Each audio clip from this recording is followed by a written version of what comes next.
మిథ్యాధృతోక్తః పరమస్య పుంసః ప్రతిక్షణ అనుగ్రహ భాజనోహం స్నేహోత్తరోమా స్ఖలితాక్తరక్తం ముంచన్ శుచః ప్రాంజలిర్ ఆపభాషే. ఉద్ధవుడి గత జన్మ గురించి కృష్ణుడు గుర్తు చేస్తూ అప్పుడతడు తనతో సన్నిహితత్వాన్ని కోరుకోవటం వల్లనే, అటువంటి కోరిక మూలంగానే తనకు సన్నిహితుడుగా జన్మించాడు అని చెప్తున్నాడు. అంతేకాదు అది అతనికి చివరి జన్మ అవుతుందని, తర్వాత బ్యాక్ టు గాడ్ హెడ్కి అంటే తనను చేరే భాగ్యాన్ని అనుమతించబడ్డాడని కూడా తెలియజేశాడు. సృష్టి ఆరంభానికి పూర్వము బ్రహ్మదేవుడికి తాను బోధించినటువంటి చతుశ్లోకి భాగవతాన్ని గురించి కూడా ప్రస్తావించాడు. ఈ సంఘటన గురించి ఉద్ధవుడు విదురుడికి తెలుపుతూ ఉన్నప్పుడు ఆ సమయంలో తను ఎంతటి భావోద్వేగానికి గురయ్యాడో గుర్తు చేసుకుంటాడు. మహనీయుడైన ఓ విదురా, ఆ విధంగా నేను ప్రతి క్షణము దేవాదిదేవుడి చేత ఆదరించబడ్డాను. అమితమైన అనుగ్రహంతో ఆయన అలా సంబోధించినప్పుడు నా కంఠం గద్గదికమైంది, దేహం రోమాంచితమైంది. ఆ గగుర్పాటులోనే కన్నీళ్లను తుడుచుకుంటూ అంజలి ఘటించి నిలబడ్డాను. ఉద్ధవుడు అలా చెప్తున్నాడు. భగవంతుడి బంధువర్గంలో జన్మించటం వలన ఉద్ధవుడికి కృష్ణుడితో సన్నిహిత సంబంధం ఏర్పడింది. తన జీవితం అంతా కృష్ణుడితో కలిసి ఉండే అవకాశం లభించింది. అటువంటి మహాభాగ్యం అందరికీ దొరకదు. ఇది నీకు చివరి జన్మ అని కృష్ణుడు చెప్తున్నాడు. భగవంతుడితో బాంధవ్యాన్ని అభిలషించిన కారణంగా ఇప్పుడున్న ఈ దేహం కూడా ఆయన అనుగ్రహంతోనే ఉద్ధవుడికి లభించింది. కృష్ణుడు భూమిపైన తన లీలలను పరిసమాప్తి చేసే సమయం వచ్చేసరికి అతడితో వియోగాన్ని భరించలేక ఉద్ధవుడు కృష్ణుని వెతుకుతూ ఆ సమయానికి అక్కడికి చేరుకోవడం జరిగింది. దుఃఖోద్వేగంతో పరితపిస్తున్న ఉద్ధవుడి పరిస్థితి చూసి అమితమైన కరుణతో కృష్ణుడు అతన్ని సమాధానపరుస్తున్నాడు. విచారించకు, ప్రస్తుతం నీ కలగబోతున్న ఎడబాటు కొంతకాలం మాత్రమే. నువ్వు ట్రాన్సెండెంటల్గా నాకు అటాచ్ అయి ఉండటం వలన, నా మహిమలను గ్లోరిఫై చేయటం వలన నా సమక్షాన్ని నిరంతరం అనుభవిస్తావు. ఇదే నీకు చివరి జన్మ కావటం వలన ఆధ్యాత్మిక జగత్తులో కూడా ఈ బాంధవ్యం కంటిన్యూ అవుతుంది అని సముదాయిస్తాడు. సాధారణమైన వ్యక్తుల దేహాలను వాళ్ళ గుణకర్మలను బట్టి భౌతిక ప్రకృతి నిర్ణయిస్తుంది. ఇష్టం ఉన్నా లేకపోయినా ప్రకృతి నిర్దేశించిన దేహాల్లోకి బలవంతంగానైనా వెళ్ళి తీరాలి. కానీ భక్తుల విషయం అలా కాదు. కృష్ణుడు బాలలీల ప్రదర్శించదలుచుకున్నప్పుడు తన తల్లిదండ్రులు కావటానికి ద్రోణ, ధర అనే నిత్య భక్తులను సెలెక్ట్ చేసుకున్నాడు.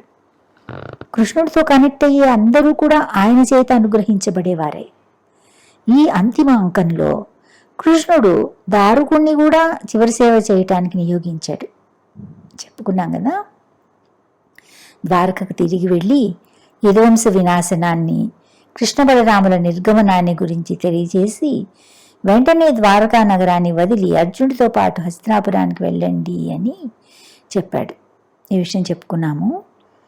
ఉద్ధవుడిని కూడా నరనారాయణ ఋషిని బదరికాశ్రమంలో కలుసుకుని తన తరఫున వాళ్లకు సందేశం ఇవ్వమని చెప్తాడు. కురుక్షేత్ర సంగ్రామ సమయంలో అర్జునుడికి బోధించిన భగవద్గీతను కృష్ణుడు ఉద్ధవుడికి కూడా బోధిస్తాడు. అది ఉద్ధవ గీత. కోన్వీషతే పాద సరోజ భాజా సుదుర్లభోర్థేషు చతుర్షపీహ తథాపి నాహం ప్రవృణోమి భూమన్ భవత్పదాంబోజ నిషేవ నోత్సుక. భగవంతుడి దివ్యమైన సేవా భాగ్యం లభించటము సాధారణమైన విషయం కాదు అని ఉద్ధవుడు అంటున్నాడు.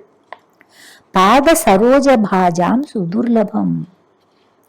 కనుక కృష్ణుడితో అలౌకికమైన బాంధవ్యాన్ని ఉద్ధవుడు ఎంత స్ట్రాంగ్గా డిజైర్ చేసి ఉండాలి. అందువల్లనే కృష్ణుడు ఆ భాగ్యాన్ని అతనికి అనుగ్రహించాడు. ముక్తి కోరి తపస్సు చేసే వాళ్ళు ఎంతోమంది ఉంటారు. వాళ్ళని మోక్షకాములు అంటారు.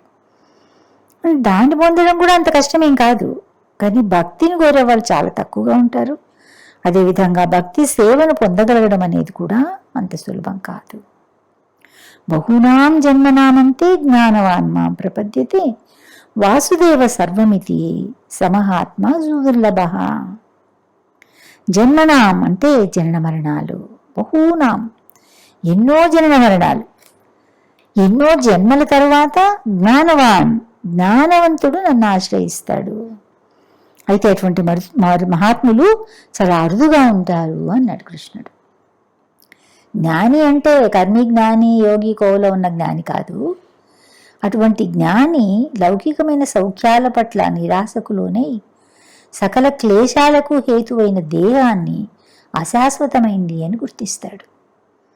కానీ బ్రహ్మసత్యం జగన్మిథ్య అనే నిరాకారవాదుల సిద్ధాంతంతో ఏకీభవించి మిథ్య అయిన జగత్తును, దేహాన్ని, రిలేషన్స్ని, చివరికి భగవంతుడి సాకారమూర్తిని కూడా త్యజించేస్తారు. నేతి నేతి అంటూ అన్నిటిని వదిలేసి బ్రహ్మజ్యోతిలో లీనమైపోవటమే అంతిమ గురిగా భావించుకుంటారు. అంటే తమ ఐడెంటిటీని వదిలేసుకుని అనంతమైన ప్రకాశంలో కలిసిపోవడం. కానీ వైష్ణవాచార్యులు వివరించినట్లు జీవులందరూ వ్యక్తిత్వంగా అంటే ఇండివిజువల్ ఎంటిటీస్. భగవంతుడి దేహంలో కలిసిపోయినా సరే, భగవంతుడి ప్రకాశంలో కలిసిపోయినా కూడా ఆ వ్యక్తిగత అస్తిత్వం మాత్రం పోదు. పూర్ణుడైన భగవంతుడిలో కలిసిపోయినంత మాత్రాన జీవులు పూర్ణులైపోరు. భగవంతుడిలోని వాళ్ళు ఎప్పుడూ అంశలుగానే ఉంటారు. ఆ అంశలకు కూడా వ్యక్తిత్వం ఉంది. వ్యక్తిత్వం ఎవరికి ఉంటుంది? వ్యక్తులకు ఉంటుంది. భౌతిక రూపంగా ఉన్నప్పుడు ఈ గ్రాస్ బాడీ, సటల్ బాడీ అనే రెండు దేహాలు ఉంటాయి. పంచభూతాలతో తయారు చేయబడ్డది స్థూల శరీరము.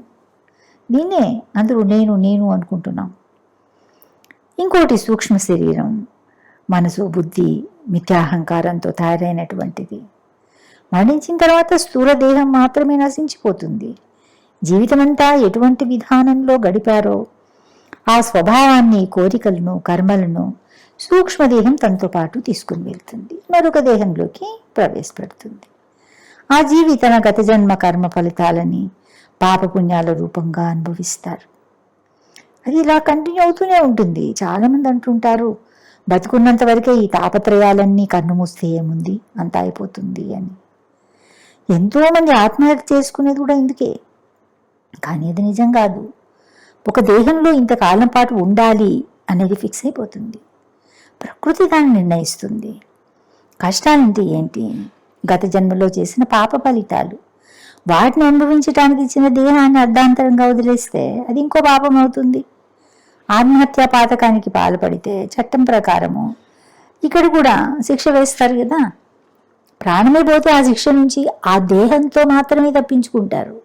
మరొక దేహంతో మరింత సివియర్గా దాన్ని అనుభవించాల్సి వస్తుంది. అందుకే పునర్జన్మను చాలామంది నమ్మరు. నమ్మితే ఈ కష్టాలన్నీ మళ్ళీ కంటిన్యూ అవుతాయని నమ్మాలి కదా, అందుకని. అయితే ఎవరు నమ్మినా నమ్మకపోయినా అంతిమ లక్ష్యం అయినటువంటి భగవద్ధామాన్ని చేరే వరకు జన్మ పరంపర సాగుతూనే ఉంటుంది. అందుకే దీన్ని భవసాగరం అన్నారు. బద్ధజీవులు అవిచ్ఛిన్నంగా ఈ దేహంలో బాల్యం నుంచి యవ్వనానికి, యవ్వనం నుంచి ముసలితనాన్ని పొందుతూ ఉన్నారు. అదేవిధంగా జీవాత్మ కూడా మరణానంతరము ఇంకో దేహాన్ని పొందుతుంది. బాలుడు యువకుడు కావడం ఎంత సహజమో జీవాత్మ మరొక దేహాన్ని పొందడం అంతే సహజం. అటువంటి మార్పు గురించి ధీరుడు ఎప్పుడు మోహాన్ని పొందరు అంటున్నాడు. పరమపురుషుడు, జీవులు, ఆధ్యాత్మికత, భౌతికత వీటి గురించి పూర్తిగా గ్రహించిన వాడు నిజమైన జ్ఞాని. అటువంటి జ్ఞానాన్ని జన్మజన్మలుగా అభివృద్ధి చేసుకుంటూ ఎన్నో జన్మల తర్వాత పరిపూర్ణమైన జ్ఞానంతో దేవాదిదేవుడైన గోవిందుడికి శరణాగతులవుతారు. ఇక్కడ కృష్ణుడు తన ధామానికి బయలుదేరటానికి సిద్ధంగా ఉన్నాడు. అటువంటి సమయంలో ఉద్ధవుడు తన భాగ్యవశాన కృష్ణుడి దగ్గరకు చేరుకున్నాడు. అంతిమ సందేశాన్ని తీసుకున్నాడు. అయితే మైత్రేయ ఋషి శుద్ధభక్తుడు కాకపోయినప్పటికీ అదే సమయానికి అక్కడికి వెళ్ళాడు. అదెంతో గొప్ప భాగ్యంగా చెప్పాలి. ఉద్ధవుడికి బోధించబడిన గీతా సారాంశం శ్రవణం చేయగలగటము మైత్రేయునికి ఎంతో ఉపకరించింది. ఉద్ధవుడికి కృష్ణుడితో ఉన్న ఆ ఇంటిమేట్ అసోసియేషన్ లభించటంలో ఆశ్చర్యమేం లేదు. అతను శుద్ధ వైష్ణవుడు. భగవంతుడి ఆదరణ, అభిమానము, అనురాగము అనుభవిస్తూ ఉద్ధవుడు భావోద్వేగానికి గురయ్యాడు. శుద్ధభక్తులు ఎల్లప్పుడూ భగవంతుడి సేవలో నియుక్తులై ఉండాలి అని కోరుకుంటారు. ఈ జన్మ తర్వాత నీవు వైకుంఠధామానికి చేరుకుంటావు అని కృష్ణుడు అనుమతి ఇచ్చినప్పుడు ఉద్ధవుడు వైకుంఠ ప్రాప్తి గురించి ఆనందాన్ని పొందలేదు. ఎందుకంటే భగవంతుని సేవించే భక్తులు ధర్మార్థ కామమోక్షాలు అనే చతుర్విధ పురుషార్థాలని సునాయాసంగా పొందగలుగుతారు. మొదట వాటి కోసం ఆశించి తర్వాత భక్తి సేవలోని ఆనందాన్ని చవిచూశాక భౌతికమైన సుఖాల పట్ల కోరిక నశించిపోతుంది. అయినప్పటికీ భగవంతుడు వాటిని అనుగ్రహిస్తాడు. అటువంటి స్థితికి వచ్చాక వాళ్ళకి ఐహికమైన సుఖాల పట్ల లాలస ఉండదు. భగవంతుడి అనుగ్రహంగా లభించిన పేరు ప్రతిష్టలు, సంపదలు మొదలైన అన్నిటినీ వాళ్ళు భగవంతుడి సేవ కోసమే వినియోగిస్తారు. ధ్రువుడు తన తండ్రి అయిన ఉత్తానపాదుడి కంటే, తాతగారైన స్వయంభూమను కంటే, ముత్తాత అయిన బ్రహ్మదేవుడి కంటే గొప్ప స్థానాన్ని ఆశించి తపస్సు చేశాడు. అయితే ఆ పట్టుదల 6 మాసాల నిరంతర నారాయణ స్మరణతో సడలిపోయింది. తన ఎదుట భగవంతుడు ప్రత్యక్షమయ్యేసరికి దివ్యమంగళకరమైన ఆ రూపాన్ని చూస్తూ ఆయన్ను స్తుతించడానికి మాటలు కూడా తెలియక నిశ్చేష్టుడైపోతాడు. తిరిగి నారాయణుడే ఆ పసివాడి అసక్తతను గుర్తించి చిరునవ్వుతో తన పాంచజన్య శంఖాన్ని అతని నుదుటిగా తాకించాడు. ఆ స్పర్శతో జ్ఞానవంతుడైన ధ్రువుడు అనేక విధాలుగా భగవంతుని స్తుతిస్తాడు. భాగవతంలో ధ్రువ మహారాజ్ ప్రార్థనలు అని మనం వాటిని చదువుకుంటాము. చివరికి ధ్రువుడు భౌతికమైన తన వాంఛల పట్ల గిల్టీగా ఫీల్ అవుతాడు. స్థానాభిలాషి తపసి స్థితో త్వాం ప్రాప్తవాన్ దేవమునీంద్ర గుహ్యం కాచిం విచిన్నమతి దివ్యరత్నం స్వామిన్ కృతార్థోస్మి వరం నయాచేత్ అంటాడు. గాజు బంకుల కోసం వెతుకుతున్న నాకు దివ్యమైన వజ్రం లాంటి నిదర్శనం లభించింది. కృతార్థుడినయ్యాను స్వామి, నాకు ఇక ఏ వరము అక్కర్లేదు. అయినప్పటికీ భగవంతుడి అనుగ్రహాన్ని ఆయన ఆదేశంగా స్వీకరించి 32,000 సంవత్సరాలు పరిపాలన చేశాడు ధ్రువుడు. అతనికి లభించిన ధ్రువధామం వైకుంఠలోకమే. ఇంకా సుధాముడు అనే బ్రాహ్మణుడు కృష్ణుడి బాల్యమిత్రుడు సాందీపని ముని దగ్గర గురుకులంలో విద్యాభ్యాసం చేస్తున్న సమయంలో సుధాముడు ఎప్పుడూ కృష్ణుడితో పాటే ఉండేవాడు. తర్వాతి కాలంలో అతను గృహస్థుడయ్యాక చాలా పేదరికంతో భార్య పిల్లలకు సరైన భోజనం కూడా పెట్టలేని స్థితికి వస్తాడు. సరైన దుస్తులు కూడా లేకపోవటం వలన అందరూ అతన్ని కుచేలుడు అని పిలిచేవారు. అయినప్పటికీ ప్రపంచంలోని సుఖాలను అనుభవించటం కోసం ధనం సంపాదించడం పట్ల అతనికి ఆసక్తి ఉండేది కాదు. అతని భార్య కూడా గుణవతి, సౌశీల్యవతి, భర్తకు అనుగుణంగా నడుచుకునేది. కానీ కన్నబిడ్డలకు కడుపు నిండా భోజనం కూడా పెట్టలేని దుస్థితి ఆమెకు దుఃఖాన్ని కలిగించేది. దీని నుంచి బయటపడాలి అంటే సుధాముడికి మిత్రుడు సాక్షాత్తు లక్ష్మీపతి భగవంతుడు అయిన కృష్ణుడిని ఆశ్రయించమని ఆమె భర్తను పదే పదే అర్థిస్తుంది. సంపదలను యాచించడానికి సుధాముడికి అస్సలు ఇష్టం లేదు. అయినప్పటికీ చిరకాల వియోగం తర్వాత కృష్ణుని స్వయంగా కలుసుకోగలిగే అవకాశంగా భావించుకుని అంగీకరిస్తాడు. భార్య ఇరుగు పొరుగు వాళ్ళ నుంచి 4 పిడికెళ్ళ అడుగులు తీసుకొస్తుంది. ఆ చిరిగిన పైపెంచులో వాటిని మూటగట్టుకుని ద్వారకకు ప్రయాణం అవుతాడు. రుక్మిణి మందిరంలో కృష్ణుడిని కలుసుకున్నప్పుడు స్వయంగా కృష్ణుడే సుధాముడికి ఉపచారాలు చేశాడు. తర్వాత ఆప్యాయంగా మిత్రుడి చేతులు పట్టుకుని చిన్నతనంలో కలిసి చదువుకున్నప్పటి తీపి జ్ఞాపకాలను గుర్తు చేస్తాడు. ఆ ముచ్చట్లన్నీ సంతోషంగా వింటున్న సుధాముడు, కృష్ణ, సకల జీవులకు నీవే పరదైవానివి, ఆధ్యాత్మిక గురువువి అంటాడు. తను తెచ్చిన అల్పమైన అడుగులు ఇవ్వడానికి సుధాముడు సంకోచిస్తున్నాడు అని కృష్ణుడికి తెలుసు. నేస్తమా, నా కోసం ఏం తెచ్చావు? తినడానికి రుచికరమైన పదార్థం ఏదైనా నీ భార్య పంపించి ఉంటుందే అని ప్రేమగా నవ్వుతూ అడుగుతాడు. నిరర్థకమైన ఈ కానుక నేను ఎలా ఇవ్వగలను అనుకుంటూ తలదించుకుని కూర్చుంటాడు సుధాముడు.